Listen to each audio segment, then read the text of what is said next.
Hello friends, welcome to the chapter 1. What is Docker? First question you have in your mind is what is Docker? Docker is a software technology which facilitates use of container.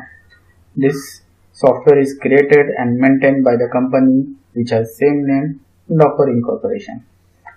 So by that I mean to say Docker will create, manage and destroy container on our behalf. Sound cool?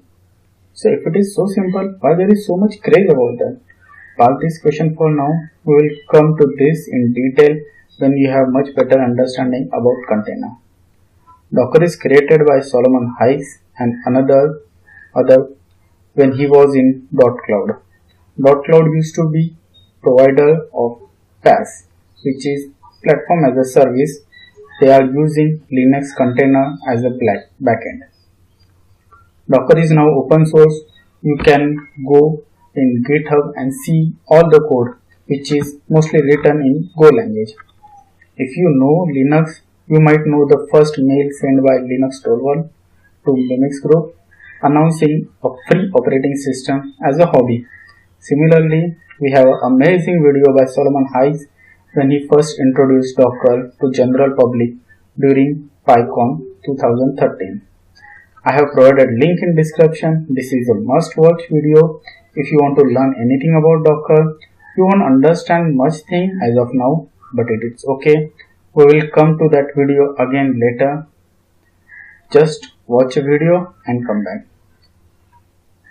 You must have seen a Docker logo, which is a big blue whale like a ship carrying shipping container. Again, park this question. Once we have an understanding about container, we will come to software shipping container, which is concept caused by Docker, which make all industry go crazy. So you must understood that in order to know Docker, we need strong understanding of container. As Docker is so much popular tool to work with container, it's kind of become Xerox and photocopy. We can change them interchangeability. To understand container, first we need to understand what is mean by full virtualization and what is mean by operating system virtualization. Container, it's called as operating system virtualization, which I love to call as virtualization via isolation, which is a trademark by me, so do not use this term without my approval. Just kidding, we are in open source world, you can use how you want to use. So how is this virtualization via isolation work? In traditional virtualization, i.e. the full virtualization, we have a hardware. On top of it, we will have a host operating system. On top of it, we will have a hypervisor. The hypervisor will create a VM by dividing system resources like CPU, memory, networks. Then in VM again we have to install guest operating system and which in turn run our application. In virtualization via isolation, there is no need of hypervisor.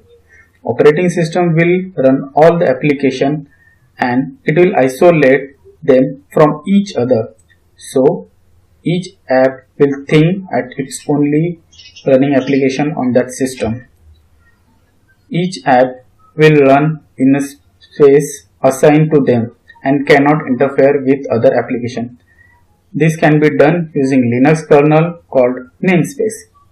Along with them, operating system can limit app via memory, CPU, and it is possible via another Linux kernel feature which is called C group. We will come to namespace and C group in detail in next video. So just by seeing this diagram, you must be thinking containers are way efficient than VM, then you are 100% right, but it's just one part.